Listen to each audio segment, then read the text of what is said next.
د غزل نه مخکې یو زوړ نظم پیش کړم.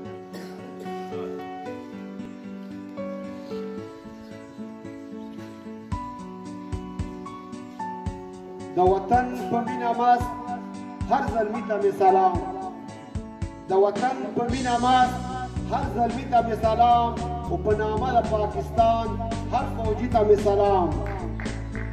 د فوجي نه زما مطلب صرف فوجیان نه دي، بلکې د دې نه زما مطلب ټول ذمه دار کسان دي چا چې د دې خاورې لپاره خپل خدمت کړی دی.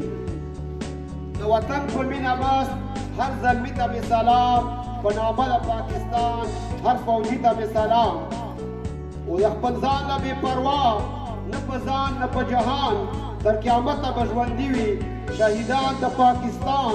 او د شهید په انتظار دي د جنت حورې غیرمان. او د اسلام په نامه قید هر قیدي ته مې سلام، په نامه د پاکستان هر فوجي ته مې سلام.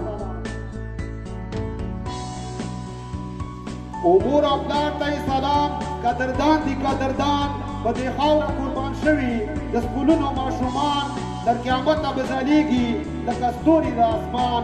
او هره پېغله د ملت هر بچي ته مې سلام، په نامه د پاکستان هر فوجي ته مې سلام. او د مودو د په ژړا دي ربه ورکړې ازادي، په هر کور کې یتیمان دي نه خندان نه خوشحالي. او په سلګو تېرېږي د ټول عمر زندګي. او د هندو سره په جنګ کشمیري ته مې سلام، په نامه د پاکستان هر فوجي ته مې سلام. او تر قیامته به قایم وي د اقبال د خوب تعبیر، تر قیامته به قایم وي د اقبال د خوب تعبیر، تر قیامته به قایم وي د قائد د خیال تصویر.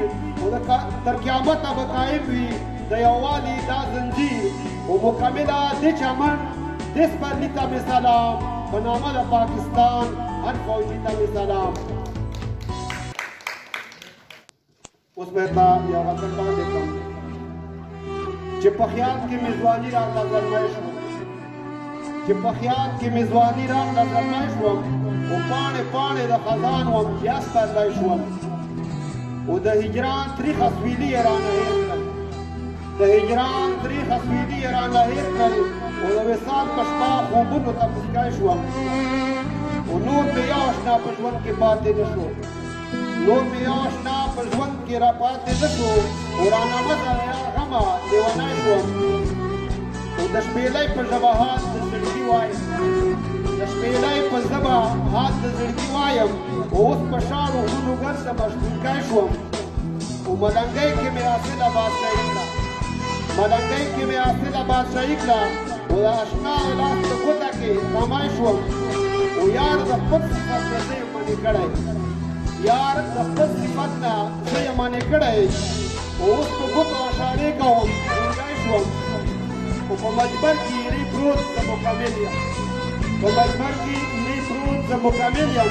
د شنه لوګي رانه الوزي بېلنی شوم. ډېره مننه.